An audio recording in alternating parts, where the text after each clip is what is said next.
Hi, everybody, and Happy New Year. Thanks for joining us for another episode of Tech.Strong.Women, where we feature amazing women doing amazing things in tech. I'm Jodi Ashley, executive producer here at TechStrong, and I'm here with my co-host, Tracy Ragan, creator and CEO of Deploy Hub, and very busy lady when working with the Linux Foundation. I'm sure it'll come up today. Before I introduce today's guest, I want to give you a quick update about what's happening here at TechStrong. We recently launched our newest website, platformengineering.com, so be sure to go and check that out. We have a lot of virtual events happening. Predict 2025 is coming up. If this airs after that, you can go out and watch it on demand, and I would recommend it. It's going to be an awesome virtual event, so you want to be sure and check it out. And you can register for all of our events by going to TechStrongEvents.com, and be sure to tune in every day to TechStrong TV for great shows and interviews. Okay, Tracy, it's 2025. What's on your mind today? So over the Christmas holiday, I didn't do a whole lot, but I would still watch kind of news coming across, particularly around cybersecurity and Space Force, because it's something that I'm particularly interested in right now. And this article came across about the DoD and tackling weapons cybersecurity, and it talked about that there's work that's being done to address cyber threats all the way down to like code level, but something in that really bothered me, and it said, let me see if I can. I'm looking at the quote. Basically, it said that they know that there are vulnerabilities out there, but they're willing to take the risk not to address them. I'm not sure why that would be the case. I don't understand it because it bothers me that we can do better. And even in weapons security, I feel like there is a lack of real understanding what these vulnerabilities are across the whole spectrum of cybersecurity. So to just say, the risk is there, we understand it, but we're going to move forward anyway, is kind of a bother. It kind of reminds me of the recent fires in California, that area, Pacific Palisades. They've known for quite some time that it's a high risk area for flooding and fires. But how much did they do to make sure something as catastrophic as a firestorm didn't happen, or how prepared were they? So I feel like we've gotten into a place, maybe this happened in 2024, or maybe it's always happened, that we're complacent when it comes to predictions, right? Predictions about what could happen in weapons cybersecurity, and saying we can take the risk, even though we don't know completely what we're talking about, we're okay with taking the risk. Or is there something more we could do with protecting something like the Pacific Palisades from firestorm? So it bothers me. And as we go into 2025, with Gartner predicting a tripling of vulnerabilities, I feel like we've just been bombarded so much with these kinds of threats that we're numb to it. So that's my concern for 2025. And I feel like it's a discussion that should be had within all organizations right now about how proactive we need to be. Yeah, I can imagine reading that drove you bonkers. It was kind of shocking, right? It was like something like Space Force. Yeah, something like Space Force. That a general would say, I accept the risk without any clue of what I'm actually accepting. I'm just going to move forward. And God knows what's going to happen in 10 days. Well, the people who are attacking us are not that complacent. They're on their toes, right? Yeah. So we have a formidable opponent out there that we need to be serious about. Yeah, but we have an incoming president who wants to change his mind again and move Space Force to the state of one of his cronies. Like before the last election, he was moving it to Alabama. And then Biden said, no, it's staying in Colorado, which obviously I pay a lot of attention to living here. And now he's talking about moving it again. So let's not focus on the secure side. Let's focus on moving it and wasting a ton of tax dollars in the process. But that's a whole nother conversation. Yes, it is. All right. Well, we have a really cool guest today. I would like to introduce you to Sal Kimmich. Is it Kimmich or Kimmich? They're both good. They're both And good. if you want to say I like to say it right, though. So, well, welcome and tell us a little bit about yourself. Yeah, actually, it's probably, I'd love to dive into a little bit the commentary on the DoD. So I have a pretty unique background in and with open source in that throughout my career, I have inhabited almost every profile of an end consumer that you can imagine. So I have been an active consumer in a federally funded program between both the US and the UK. I have been a machine learning engineer working within the DoD. So my first contracting role in DC was with the Missile Defense Agency, and then I moved to go work with the US Air Force, their Kessel Run software incubator. I then only left security clearance because I got married and moved to the UK. And I did ask, can I work remotely for this skiff in a foreign country? And they said, no, obviously not. You read the contract, you know how this works. So I jumped into, for the first time, the corporate layer of open source, which is generally what most people get exposure to if they're using advertising or marketing to understand it. That's the only layer that they'll ever experience. But it's really, really important, and we probably should dive into why they would accept vulnerabilities in the DoD specifically, because it's changed a lot in the last 5 years. And I think that's really positive, the ways that it's changed. So if you are an end consumer of open source as a federal developer, there's a couple of really interesting things. So number one, you're never going to upstream. If you upstream once onto the thing that you were consuming in the last couple of years, you would not just immediately lose your job. You would lose your security clearance. You would never have a career again, right? And it's not 1 or 3% of open source consumption that is specifically, in this case, federal. We're not just talking about the larger and global government consumption. That's a different number, and that varies particularly by the European country that you're dealing with. And they've got government-style OSPOs in order to be able to engage with it. But I had someone come up to me at a conference earlier this year. It was someone really early in the career, and they did ask me this question: what percentage of open source consumption do you think is federal? And I was sitting at a table with a couple of other open source leaders, and I said, ooh, it's literally impossible to know that answer given the design of the system. But I would estimate somewhere between 30 and 35%.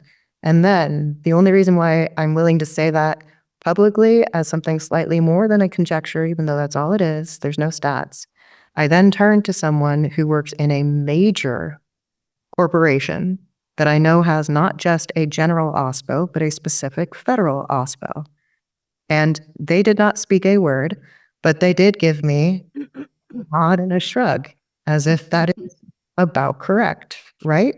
So for every 2 of the developers that you're thinking about consuming and upstreaming to open source generally, there's one that is consuming that information and has to have alternative pathways of communication, mainly regulation, in order to make sure that those things are secure.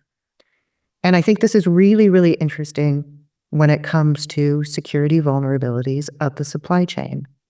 So the first job that I ever took coming out of security clearance consumption and coming into the open and general corporate layer of production and open source was specifically Sonatype. I did that because I think that they have a really, really interesting and pretty direct approach and engagement. They are really focusing on making sure that they can secure that supply chain for that end consumer class. Now, I think in order to not be so afraid of vulnerabilities as they exist on the internet and on platforms like GitHub and GitLab, you have to understand that all of these things are built over kernels.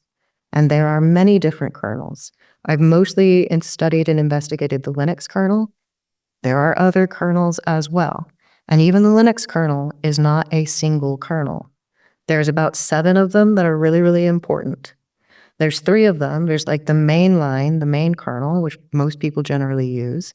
And then there's a long-term kernel, of which they're very, very sincere in making sure that no vulnerabilities come into place. And then number 3, when you're dealing with vulnerabilities in open source, you have to become extremely familiar with understanding the 0-day marketplace. So when there is a critical vulnerability that has been observed and been highlighted in the days and sometimes weeks before a 0-day, a 0-day just literally means you have 0 days to patch. You have 0 days. That's what it means. It is bad, it's immediate, and it's pervasive.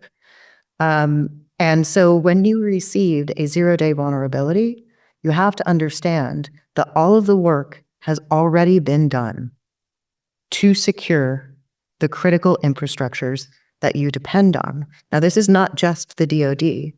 These 0 days and the work done before the 0-day hits public and corporate are protecting things like major cities, water filtration systems. Those largely run on things like Kubernetes these days. So I think that's really interesting to dive into and to consider. It's a very different world of open source, but it's increasingly important. And the nature and the style of leadership within the DoD has changed. This is not so much due to the leadership in the executive branch. They are separate. But it has changed because of one very, very specific condition. This is the fact that generally, depending on the country that you're dealing with, it takes exactly 4 days of unlimited assault onto a foreign territory before you go into a condition of what is defined as protracted war. When you're in protracted war, you begin to engage in a very, very different series of process, specifically in the chains of command within DoD, so that you can be highly responsive to it. So that's had an impact on the way that open source interplays with it. But also, there's no difference in the actual nature of playing with the human dendritis that is open source. You have to use it because it is where the progress is made. You have to use the intelligence of the commons in order to get the right answer. And then you have to set up additional processes to make sure that is maintained as secure. So I really enjoy watching that space. And I also really am now getting to watch it from afar because I'm absolutely just engaging in the corporate layer, which doesn't typically have this kind of insight. Once you're in security clearance, unless you leave the country, you're probably going to be in security clearance the rest of your career. But in the Gartner report, I only read snippets from it. It said that 58% they said that code-level vulnerabilities would probably triple, with about 58% going after government and cyber infrastructure, right? Our utilities, our healthcare, the infrastructure, the technical infrastructure that we depend upon. That's where those vulnerabilities will be targeting. And it would be a curious thing to be able to get an SBOM from every single one of those cyber kind of infrastructure teams on the code they're delivering, and look to see exactly what open source packages they're consuming. Because those you would think would be the most then critical ones that we should be monitoring, and at least minimum require for those teams to have an open SSF scorecard, right? At minimum, to show that they have some commitment to adhering to security policies. So it's an interesting topic, and I think that there's part of us, and I'm reading this really interesting book called Sapiens, and it talks about how we, as our brain kind of developed, what drives us, this is a weird one, is gossip and fiction, and it has for thousands and thousands of years. Sounds about right. I know. And we will believe anything we choose to believe, right? So it's easy to say that will never happen to me. It's easy to say I can excuse those risks because I don't believe it will ever happen, because we want to believe in fiction. And if somebody tells us we're okay, even though we may know the data shows differently, we're going to believe what we want to believe. Really interesting right now.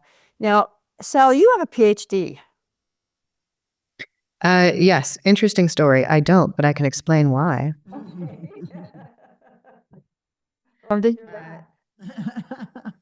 So most of my undergraduate training was funded by the National Institutes of Health, and it included both a total consumption of my cost. So it included everything down to my rent and my health care.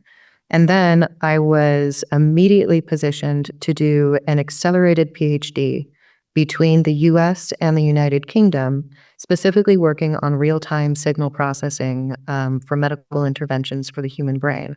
So I have this great and interesting background. And one quick note there, if you can get one of these unlimited government-funded undergraduate degrees, I went and I checked the contract that I was signing, and it said, we will pay for all of the classes that you need to complete your degree. And I said, wait, is this limited or is this unlimited?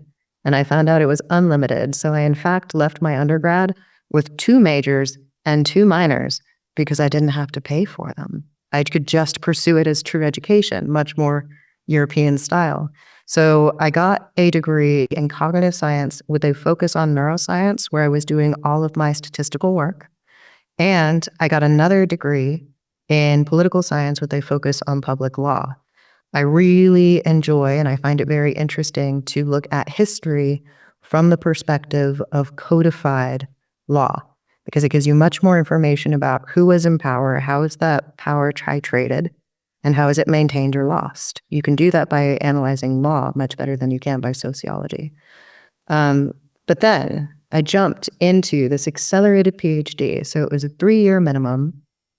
I already had a first author paper out. And if you want to look at anything from my security clearance or my academic background, just don't search Sal, search Sarah, Sara. I go by Sal because I asked Mechanical Turk what 3-letter moniker was easiest to remember and signaled authority. And then I used that in order to enter open source, quite literally.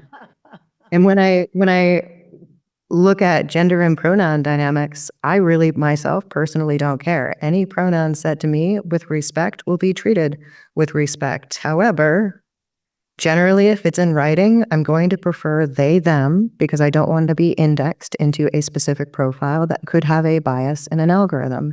And 100% of the time, if I'm pursuing a promotion, I will request that we use he, him pronouns. Not so much because I believe there's going to be any bias from individuals that have previously worked with me, but because it's very likely that there's an internal system that is relying on an algorithm that probably does have bias. So let me just bias it in the right direction for myself. But here's why I don't have a PhD. It's a great story, and it comes from a very good mentor. So I had 2 different mentors. I had one at the Signal Processing Lab at the National Institutes of Mental Health in DC, technically Maryland. And then I had another mentor who is the head of the Art and Sciences section of University College London, who was generally just there for life advice. And I had put together an online course that taught about 1,000 people how to put together a machine learning pipeline specifically for brain imaging. And if they completed that and they did a peer review style or prepared for peer review style paper, then I got AWS open source to fund the credits for them to be able to complete it. I got that done. I put that out online, and I immediately started getting inbound requests for jobs. I turned most of them down because I didn't find them interesting. But there was one job that sounded very interesting because for about 4 months, the CEO just kept on calling me up, and we would have discussions about potentially what I would do if I went into security clearance, because I was not interested and I had to be convinced. This CEO was also previously a fighter jet pilot. So very interesting because they were leading based on the profile that is impacted by the end consumption of open source, right? Very serious. They know that if they get this wrong, right? If we mess up this vulnerability chain, that will result in a death, right? So sincere. And that kind of leadership style is much more available in systems outside of the corporate space. And I always look for it. But the reason why I don't have a PhD is because my advisor on the UCL side, I said, okay, unfortunately, I really do think there is a job here that I am inspired by and would really like to do. And he said, how much money are they offering you? And I said, this much money. And he said, oh, okay. If money matters to you, I need you to know that that's more money than I'm making right now. I said, I think that matters to me. And then he said, okay, you know what? Go do this. Go do this for a year. 365 days from when we stand down your PhD research. I want you to send me an email and let me know if you want to come back and finish. And I remember the day, because there were moments in and out of my first year of getting involved and stood up in federal software production where I didn't know if it was the right fit for me. And but it happened to be that on day 365, I was working remotely in Barcelona that week. So I wasn't producing code that week. I was just attending internal meetings. You cannot produce code outside of a skiff. But I was doing a semi-vacation working on a beach in a foreign country. And I thought to myself, I can do this while making more money than I would make in literally the highest leadership position that I could ever possibly get into in academia. So yeah, it's just because money mattered to me and because I had been able to raise the signal on all the things that are important to a corporate producer or to a security clearance producer. Can you demonstrate that you can do the work? Yes. I already had a first author paper out, so I didn't really need to wait. I had already gotten it done. And then number 3, can you excellently communicate and propagate not just your understanding of the topic, but the ability to actually do the topic to other people? And if you have those 3 things, it makes it very easy to get a very, very good and interesting job because there are so few people with that combination of skill.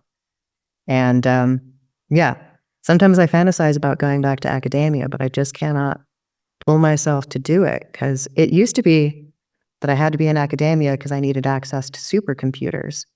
And I really particularly love the supercomputer at NIH because if you work in this space, high performance computing of any type, you know that our clusters are called Beowulf clusters, but not at NIH. We named them BioWolf clusters. And I never get over thinking that I just love that. But You've had a very interesting journey then into employment as a woman in tech. It has so many avenues, and I don't think we've heard this avenue before. That you basically did it, and the idea of getting your education covered. That's amazing. So how did you find out about that? Did you just stumble across it, or did somebody point you in the right direction? yeah, well, I had very sincere financial need. So I was looking for the best opportunity out there. And I got involved in research the second that I got to school. Quite literally, the first quarter of my first year as an undergraduate, I went to UC San Diego. And there was a professor there that was doing research on the cognitive design of cockpits for Boeing. And I myself am a pilot. That's why I'm always interested in have a portfolio that keeps leaning into aviation. But they had shown us some transcripts that I just knew could not be correct because you have to use alphanumerical when you're talking to a control center. And I said, hey, I think I can just correct these for you. And that was how I got involved my first year, my first week of undergrad in research. So it really, and this is true. So you have to be so sincere about research itself. All of the classes that you ever take at any university that you ever take, you will never be better than everyone else in the room. And there's already going to be 30 of you or 300 of you. But when you're pursuing research, you have the ability to see if there is knowledge that needs to be produced, go and pursue that knowledge, and then share that knowledge as widely as possible. So the first study that I was ever published on was on cockpit design of Boeing 737s. And to this day, in my own consulting work, I use that all the time. I typically go and I'll speak to like mid-sized banks or something that has a critical service to it. And I simply explain to them this. You now exist in a world where you had site reliability engineering and you understood that that was real time. But as we think about cybersecurity and the conditions that we have been growing into, cybersecurity is now a real-time event. It has to be acknowledged in real time. It has to be patched and as near to real time as possible. So I go in and I will teach them to use their dashboards like a cockpit, combining both SRE and cybersecurity whenever possible. But here's the second layer of that that's really important, especially if you're paying attention to, say, the Cyber Resilience Act right now. There's something different about aviation than software, and I think these are going to converge. We're going to create a thing like a compliance crab. It's all going to look the same at the end of the day as this evolves. So if you are in a commercial aircraft, you're going to have a black box. If the thing fails, there is going to be a perfectly preserved audit log that should allow them to understand exactly what went wrong. That is essentially the ask of the CRA. They need you to have a verifiable and reproducible audit log of your cybersecurity methods and operations. And you should make that as automated as possible and work it into your operational design. And I'm super excited to see that because I think that's really important work. And when I look at the way that compliance and regulation are evolving for software generally, for open source to some degree specifically, but generally in this sector, I do think it's really appropriate to go look at the past 50 to 60 years of aviation compliance and understand how similar those things begin to look. I could not agree more. You just described what we've been doing at Artilius and Ploy Hub. We used to call ourselves the black box of software because the problem is the pipeline itself. For when we were doing monolithic, this argument didn't hold as much water because everything you did in the pipeline related to that one software solution that you were delivering to end users in one big monolithic ball, right? So you could have a black box. You could see, you knew where the logs were. But when we're fragmented with hundreds of microservices that make up a single application, that black box is 100 black boxes. Nothing is centralized. And you don't know if they're all living by the same security compliance. It's very hard to see that. So centralizing this kind of data in the way you just described should be applied to every piece of software that we push out the door. So we have a full view of it. And it has to be versioned. It's not just for the application at the time that it's executing. It's the history that gives us the insights. It's the change, right? It's the change that shows what went wrong. So yeah, there's so much to be done in software for this discussion. We recently, this Continuous Delivery Foundation, of course I'm pushing it, recently started a new SIG called the CI/CD Cybersecurity SIG that we're really going to look at models because part of the problem of building that black box is that DevOps engineers don't necessarily have time to go figure out what they need to add to every single workflow. And this is going to be a manual effort. To build that black box, we got to make it easy. We got to make a model that people could say, here's an example plugin that I can use. Here's an example command line interface that I can use to generate SBOM, for God's sakes. Something as simple as that. So I'm glad that you bring that up because it is incredibly important for software as we move forward. Now, I want to talk about your background. You said you were in Barcelona, but now you are in Italy. Tell us what you're doing in Italy with awarding open source. Okay, well, first off, I think I do a lot of personal travel now because when I was on government funding as an undergraduate, the one thing they would not let you do is study abroad. They'd let you go study at MIT in the summer, but not abroad. And I wanted to see the world. So for the last 3 months, I have been here in Cuneo, Italy, which is not a well-known place. It's not a very large town. It sits on a wedge in the Alps, and it's extremely protected traditionally from like land attacks. So I came here because I was really interested in this place, which is well known to people that study sovereignty as a physical location where this city itself has remained sovereign to both political influence and religious institutional influence, which is very unique to Italy. And to kind of just observe that and understand that. So I'm here because I'm doing my own midlife study abroad. But I'll point you right up to the ceiling real quick because you should be able to see That is beautiful. masterpiece. Absolutely. I know. I thought she was sitting in the Sistine Chapel for a minute when she logged in. I'm like, oh, no, that's actually a real room. Yeah.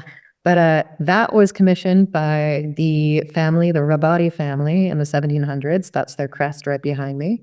And I came here specifically because, you know, I've got insight into the government layer, government consumption layer. I've been working in the corporate consumption layer. But there's something that everybody forgets, and it's that open source is also just incredibly fun. When you look at vulnerabilities, sustainability, maintainability, you have to recognize that these are all building blocks, and some of them are created specifically to be supporting critical infrastructures. Those are well protected. Those are well maintained. They'll be sitting in something like an antitrust. But there's a lot of one-offs, really interesting things that are produced in open source that aren't meant to have a general audience. And if they are, it's a very small audience. So we're doing a series of awards. I'm working with Art Farrell on this, and I'm waiting for whatever his videos come out to be, because I said, the one thing I'm not is creative. You do that part. But we're doing a series of awards based on every single Greek muse, and we're going to go find the open source either project or community that really aligns to those values. Are you working in science? Are you working in art or music or in historical preservation? If you're doing something like that in open source, I think it's really important to remember that that whole world still exists, and then to also understand this. It's very, very true that there's an absolute alternative to burning out in anything. And you can call it something very simple. Just call it burning in. Like, stop paying attention to your retention statistics at a corporation. Pay attention, right, if they're about loss. Really pay attention to what is it that you're doing when you're doing it right. And one of those things is allowing people to have and to develop their passions with technology. So I'm using this opportunity as a time to help to highlight people that are genuinely showing something that is so passionate that I find it interesting and inspiring and worth sharing. I have one last question because I know we're going to run out of time, but I really have to get this question out because if there is somebody who's watching this who is an undergrad, which I hope they are, how did you find your research project, and was that a government grant that the UC San Diego was involved in? Yeah, so I mean, honestly, I started applying for funding in my first year, whatever I could find. Like, is there an associate? So you yourself were looking, when you were applying for funding, where were you applying to? So I started at the institution, and then I started looking specifically into my degree program, and I started going and getting the professional level education that you need and pursuing external organizations. So two things that really helped. There, I was working with the cognitive science department, and they had a bursary that was available exclusively to graduate students to support their research with training. Okay, it's not exclusive if you go and ask. So I went in and I got some funding to be able to pursue independent training. That's how I got connected originally with the Martino Center outside of or in Boston, and the Brain and Cognition Institute from MIT. So I went and I pursued education that was at one level higher than what was expected for me at my level, because why would you wait to get it done? And then number two, I just break through whenever I see an arbitrary gate being kept closed. And I will ask the questions, what are the conditions by which I can open this gate? And I will ask it to the person who has the door locked.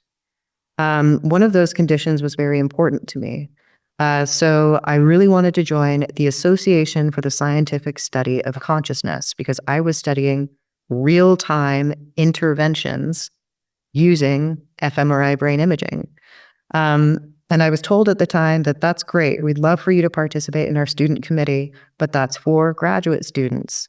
Now, 1 year later, I show up to the same person who helped me in my PhD as well.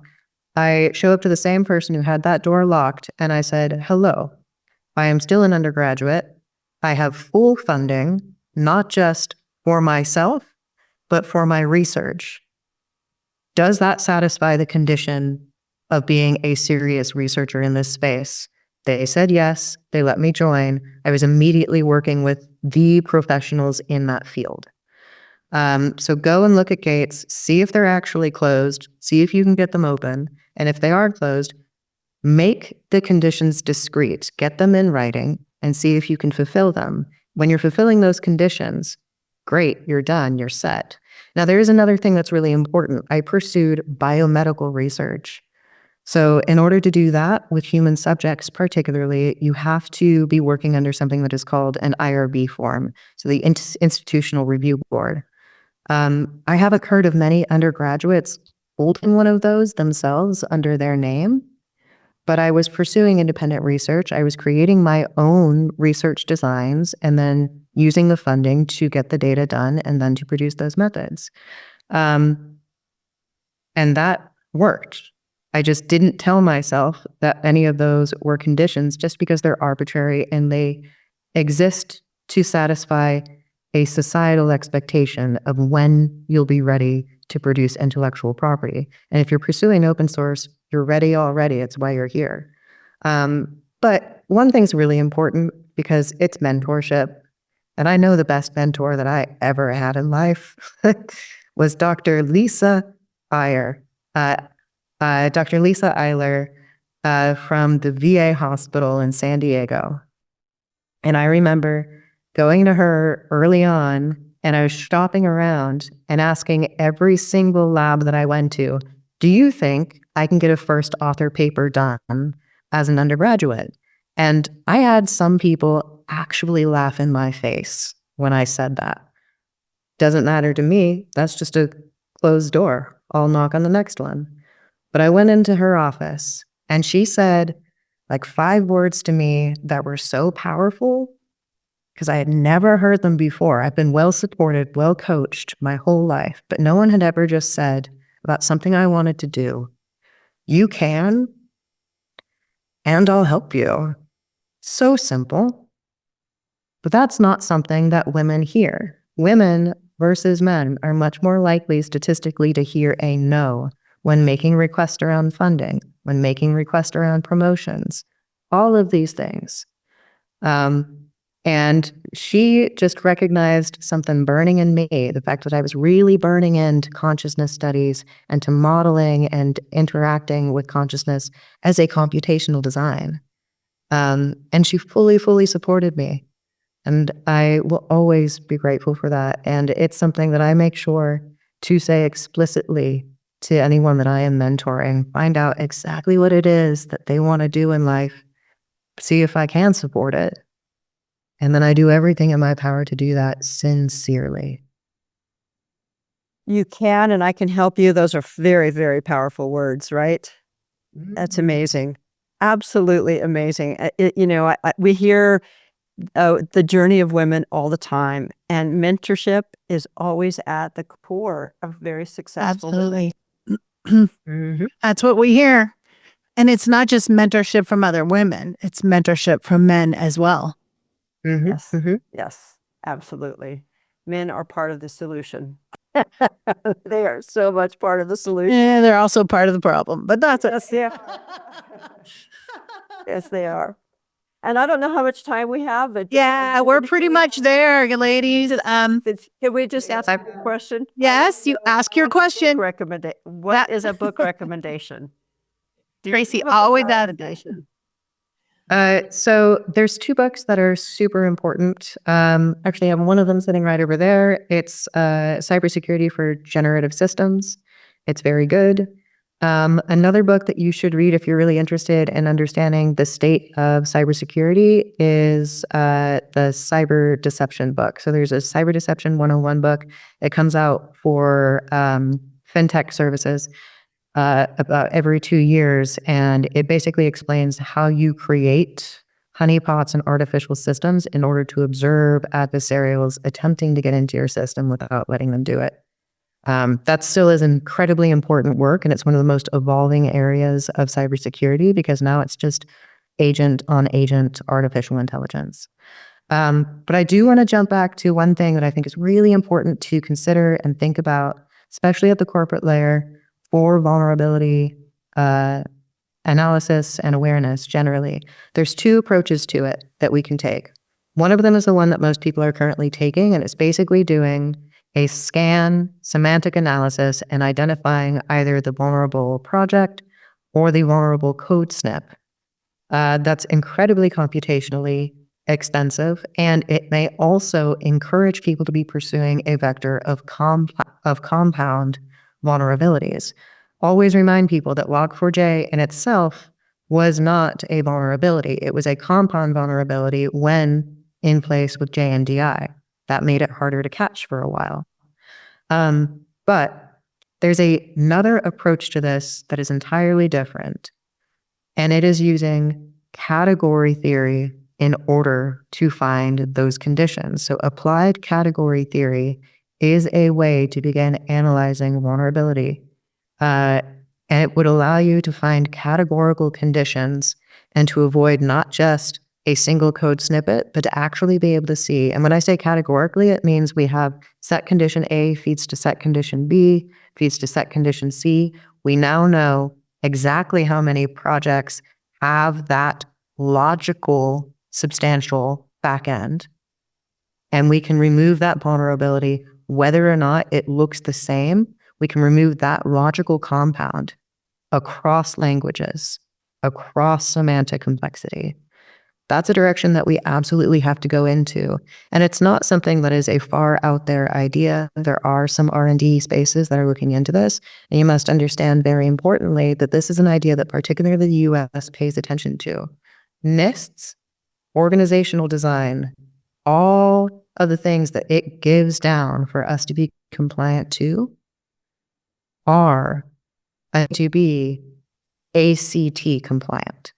So if you're interested in this space and you want to understand and start thinking about it, then go to the top of the supply chain, mental chain of understanding, can we categorically provide the best solution possible? We're going to do that with applied category theory. It then comes down, it gets right now interpreted into a semantic language that we're communicating out. And that's where there's a lot of lossiness in communication because it's human to human communication. But if in the next 10 years or so, and I always say applied category theory is the answer to everything, we just haven't found it yet. And that is so true. But if we can close that gap, we're going to be able to avoid those conditions, not just in the current reality of production, but also moving into a quantum compute reality where they also will be able to have a much more efficient way of scanning if they are doing it as an adversarial. So we want to make sure to categorically remove those logical conditions moving forward. And that, I think, is the most interesting area of cybersecurity right now. Well, thank you so much. That's a great place for us to wrap today. And we really appreciate you being here. Tracy, got anything else before we wrap this? I'm just glad she mentioned quantum. Yeah, I know. You're into that too. All right. Well, thank you so much for being with us today, Sal. And thanks to our audience for joining us for another fun-filled and very technical episode of Tech.Strong.Women. We're excited you were here. And as I said, keep watching TechStrong TV. There's a lot more shows to watch today. So stay with us. Thanks again. Have a good day.